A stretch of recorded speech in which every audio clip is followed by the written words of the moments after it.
അലിയാർ തങ്ങൾ ആ യുദ്ധത്തിന്റെ ഹീറോയായി മാറുന്നു. ഇബ്നു കസീർ രേഖപ്പെടുത്തുന്നുണ്ട്, മുറഹിബിന്റെ കോട്ടയുടെ വാതിൽ അലിയാർ തങ്ങൾ കൈകൊണ്ട് പൊക്കിയെടുക്കുന്നതിനെ കുറിച്ച്. സഹാബികൾക്ക് കടങ്ങു കയറാൻ കഴിയാതെ വന്നപ്പോ ഈ വാതിലിട്ടിട്ട് പാലം നിർമ്മിച്ചു കൊടുക്കുന്നതിനെ കുറിച്ച്. യുദ്ധാനന്തരം കുറെ സഹാബികൾ ചേർന്ന് ആ വാതിൽ നീക്കി വെക്കാൻ ശ്രമിച്ചിട്ട് അവർക്ക് അനക്കാൻ കഴിയാത്തതിനെ കുറിച്ച് ഇബ്നു കസീർ രേഖപ്പെടുത്തുന്നുണ്ട്. നിഷേധിക്കണം. അലിയാർ തങ്ങളെ പരിഗണിക്കേണ്ടിടത്തൊക്കെ റസൂൽ സല്ലല്ലാഹു അലൈഹി വസല്ലമ തങ്ങൾ കൃത്യമായി പരിഗണിച്ചിട്ടുണ്ട്. അതാ ഞാൻ നേരത്തെ പറഞ്ഞത്, കൂട്ടിപ്പിടിച്ച് പുതപ്പ് കൊണ്ട് മൂടി ഹൗലായി അഹ്ലു ബൈത്തി, ഇവരാണ് എൻ്റെ കുടുംബക്കാരെന്ന് റസൂൽ സല്ലല്ലാഹു അലൈഹി വസല്ലമ തങ്ങൾ പ്രഖ്യാപിച്ചിട്ടുണ്ട്.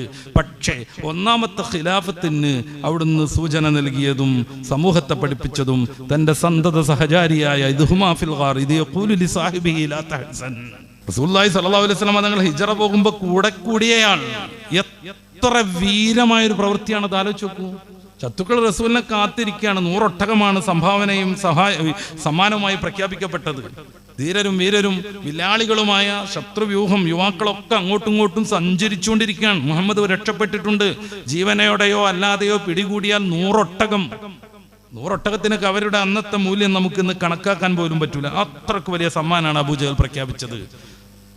ഇങ്ങനെ ഒരു സംഭവം കേട്ട മാത്രയിൽ സുറാഖത്ത് ബിൻ മാലിക് സംസാരിച്ചുകൊണ്ടിരിക്കുന്ന ഓവാനത്തുമെന്ന് വല്ല പോണുണ്ട്, ഞാനൊന്ന് വീട്ടിൽ പോട്ടെ എന്ന് പറഞ്ഞിട്ട്. കാരണം മൂപ്പര് വലിയ അശ്വയോദ്ധാവായിരുന്നു. അദ്ദേഹത്തിന് കുതിരയെ വളരെ സ്പീഡിൽ ഓടിപ്പിക്കാൻ കഴിയുമായിരുന്നു. കുതിര ഓടിക്കൊണ്ടിരിക്കുമ്പോൾ കൃത്യമായി അമ്പ് വിടാൻ കഴിയുമായിരുന്നു. മൂപ്പരാൾ വിചാരിച്ചു, ഞാനിവിടെ അങ്ങനെ വന്നിരിക്കുമ്പോൾ ഒരു 3 ആളിങ്ങനെ പോകുന്നത് ഞാൻ കണ്ടിട്ടുണ്ട്. തീർച്ചയായിട്ടും അതൊന്ന് അബൂബക്കറാണ്, ഒന്ന് മുഹമ്മദാണ്, ഒന്ന് അവർക്ക് വഴികാട്ടിയായിട്ടുള്ള ഒരു മനുഷ്യനുമാണ്. ഞാനിപ്പോൾ എൻ്റെ കുതിരയെ ഓടിച്ച് പോയിട്ടുണ്ടെങ്കിൽ പിടികൂടാൻ പറ്റും. അത് ഇവരോട് പറയണ്ട, കാരണം ഇവർ പറഞ്ഞ് ഇവരും കൂടിയിട്ടുണ്ടെങ്കിൽ 100 ഒട്ടകത്തിൻ്റെ പങ്ക് നൽകേണ്ടി വരും. അതിനു വേണ്ടിയാണ് അയാൾ വേഗം വീട്ടിൽ പോകുന്നതും അമ്പും വില്ലെടുക്കുന്നതും തൻ്റെ ഏറ്റവും ഊർജ്ജസ്വലനായ കുതിരപ്പുറത്ത് ചാടിക്കേറുന്നതും അതിസ്പീഡിൽ ഓടിച്ചു പോകുന്നതും. അയാളുടെ ധാരണ തെറ്റിയില്ല.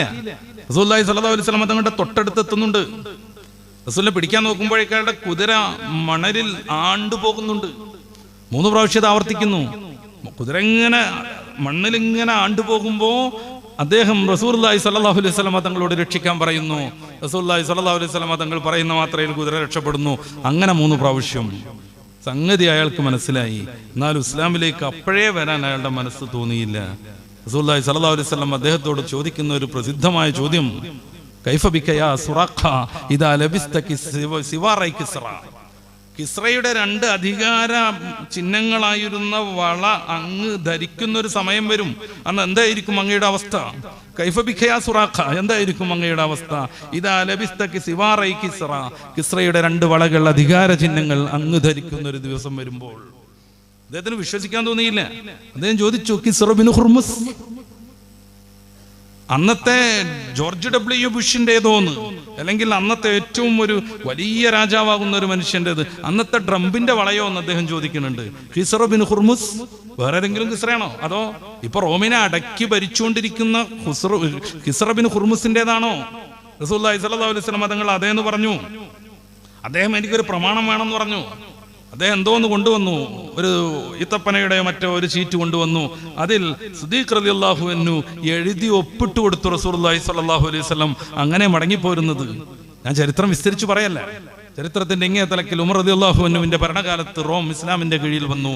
മദീന പള്ളിയുടെ മുറ്റം മൊത്തം വലിയ സമ്പത്ത് കൂടി കിടന്നു. ഉമർ റളിയല്ലാഹു അൻഹു മദീന പള്ളിയിൽ കയറി പൊട്ടിക്കരഞ്ഞു. ഇതുവരെ ഞങ്ങൾ പോരാടിയത് ദീനിന് വേണ്ടിയായിരുന്നു, സമ്പത്ത് കുമിഞ്ഞുകൂടി കിടക്കുന്നു, ഞങ്ങളുടെ ലക്ഷ്യം തെറ്റുമോ എന്ന് പടച്ചറബേ ഞങ്ങൾ ഭയപ്പെടുകയാണെന്നും പറഞ്ഞിട്ട് അങ്ങനെ ഗനീമത്ത് വിതരണം ചെയ്യാൻ വേണ്ടി നിൽക്കുമ്പോൾ ഉമറുൽ ഫാറൂഖ് റളിയല്ലാഹു അൻഹു ആ സഹാബി വര്യന്മാരോട് ഉറക്കെ ചോദിക്കുന്നു, എവിടെ സുറാഖത്ത് ബിൻ മാലിക്, എവിടെ സുറാഖത്ത് ബിൻ മാലിക്? വിതരണം തുടങ്ങേണ്ടത് അവിടുന്ന്. കാരണം റസൂലുള്ളാഹി സ്വല്ലല്ലാഹു അലൈഹി വസല്ലം അന്ന് അയാൾക്ക് ഒരു വാക്ക് കൊടുത്തിട്ടുണ്ട്. കിസ്റ ഇസ്ലാമിന്റെ കീഴിലൊക്കെ വരുമ്പോ, റോം ഇസ്ലാമിന്റെ കീഴിൽ വരുമ്പോ അങ്ങ് ധരിക്കുന്ന, അവിടുത്തെ മഹാരാജാവ് ധരിച്ചിരുന്ന അധികാര ചിഹ്നമാകുന്ന വള അങ്ങയുടെ ധരിക്കും. അന്ന് വയസ്സായിരിക്കുന്നു, വൃദ്ധനായിരിക്കുന്നു. സുറാഖത്ത് ബിൻ മാലിക് റളിയല്ലാഹു അൻഹുവിനെ കൊണ്ടുവരുന്നുണ്ട്. ഈ വള അദ്ദേഹത്തിന് ധരിപ്പിച്ചു കൊടുക്കുന്നുണ്ട്.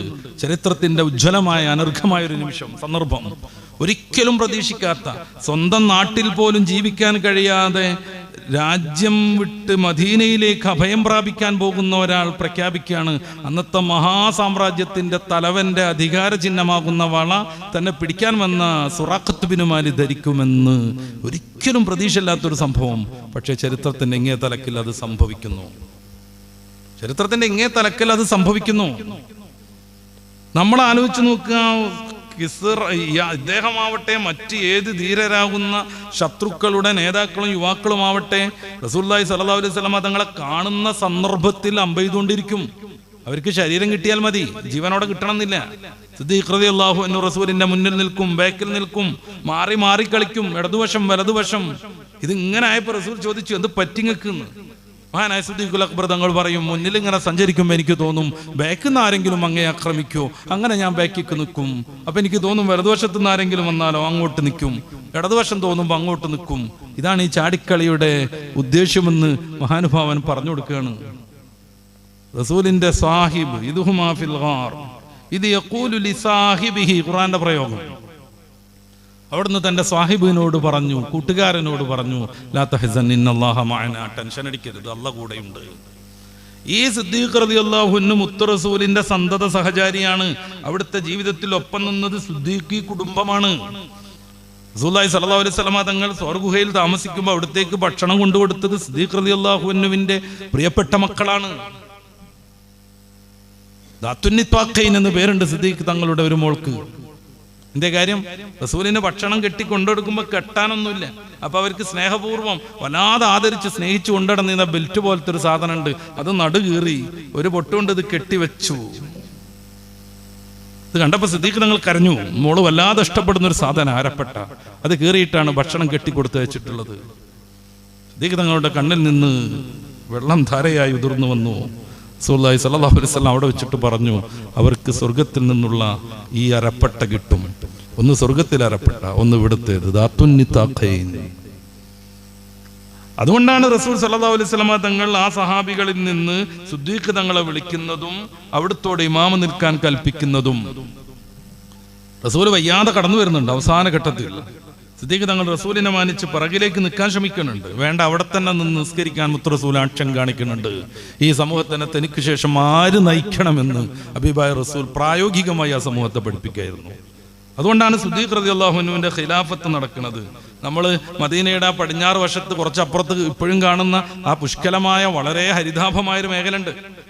ആ ഒരു തോട്ടത്തിൽ വെച്ചായിരുന്നു ചെറിയ പന്തലിൽ സിദ്ദീഖ് തങ്ങളുടെ ഈ ഖിലാഫത്ത് അല്ലെങ്കിൽ അവിടുത്തെ ബൈഅത്ത് കർമ്മം നടന്നത്. സ്വാഭാവികമായും ചില സഹാബി വര്യന്മാർ അന്ന് അലി ബിൻ അബി ത്വാലിബ് റളിയല്ലാഹു അൻഹു ആണല്ലോ റസൂലിന്റെ മരുമകൻ, അവിടെ നിന്നാണല്ലോ കുടുംബക്കാരൻ, അതുകൊണ്ട് ഖിലാഫത്ത് മൂപ്പരിക്കല്ലേ എന്ന് വിചാരിച്ചവരുണ്ടായിരുന്നു.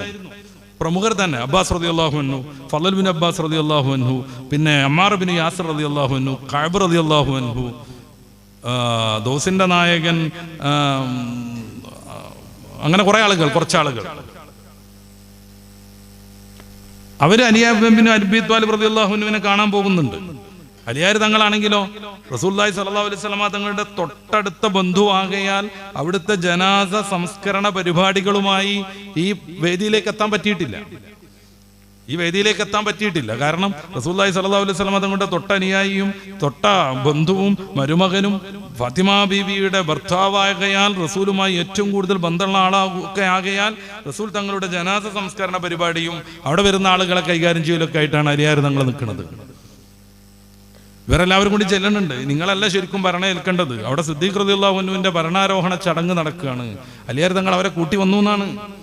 ഞാനല്ല, സിദ്ദീഖുൽ അക്ബർ റളിയല്ലാഹു അൻഹു ആണ് ഭരിക്കേണ്ടത് എന്ന് അവർക്ക് പഠിപ്പിച്ചു കൊടുത്തു എന്നാണ്. അതോടുകൂടി അവരെല്ലാവരും സിദ്ദീഖ് റളിയല്ലാഹു അൻഹു ബൈഅത്ത് ചെയ്യുന്നു. നമ്മൾ ആലോചിച്ച് നോക്ക്, റസൂലുള്ളാഹി സ്വല്ലല്ലാഹു അലൈഹി വസല്ലം തങ്ങളുടെ മരുമകനാകയാൽ അവിടുന്നാണ് ഭരണം നടത്തേണ്ടത് എന്ന് പിൽക്കാലത്ത് ഷിയാക്കൾ പ്രശ്നങ്ങൾ ഉണ്ടാക്കുമ്പോൾ ഈ 3 സഹാബിമാർ ഭരിക്കുമ്പോഴും അവർക്ക് കട്ടക്ക് പിന്തുണ നൽകി അലി ബിൻ അബി ത്വാലിബ് അവരുടെ കൂടെ ഉണ്ടായിരുന്നു. ഏതെങ്കിലും സന്ദർഭത്തിൽ അവിടുന്ന് ഒരു എതിർപ്പ് പ്രകടിപ്പിച്ചിട്ടുണ്ടോ? ഇല്ല. സിദ്ദീഖ് റളിയല്ലാഹു അൻഹുവിന്റെ കാലത്തുള്ള ഏതെങ്കിലും യുദ്ധത്തിൽ അവിടുന്ന് ബോധപൂർവ്വം പിന്മാറിയിട്ടുണ്ടോ? ഇല്ല. സിദ്ദീഖ് റളിയല്ലാഹു അൻഹുവിന്റെ ഏതെങ്കിലും തീരുമാനത്തെ, ഉമർ റളിയല്ലാഹു അൻഹുവിന്റെ തീരുമാനത്തെ, പിൽക്കാലത്ത് ഉസ്മാൻ ബിൻ അഫ്ഫാൻ തങ്ങളുടെ തീരുമാനത്തെ അലിയാർ ജീവിച്ചിരുന്നിട്ടും ഏറ്റവും കൂടുതൽ വിജ്ഞാനം ഉള്ള സഹാബി വര്യന്മാരിൽ ശ്രേഷ്ഠരായിട്ടും അലിയാർ തങ്ങൾ അതിനെ എതിർത്തിട്ടുണ്ടോ? ഇല്ല. പിന്നെന്താ സംഭവിച്ചത്? അതിന് പിന്തുണ കൊടുത്തു. കാലക്രമത്തിൽ തൻ്റെ അടുത്ത് ഭരണം എത്തിയപ്പോൾ 5-5.5 കൊല്ലം കൃത്യമായി ഭരിക്കുകയും ചെയ്തു. എന്നിട്ട് പിൽക്കാലത്ത് ഷിയാക്കൾ പറഞ്ഞുണ്ടാക്കുന്നത് അലി ബിൻ അബി താലിബായിരുന്നു ഭരണത്തിന് അർഹനാണ്.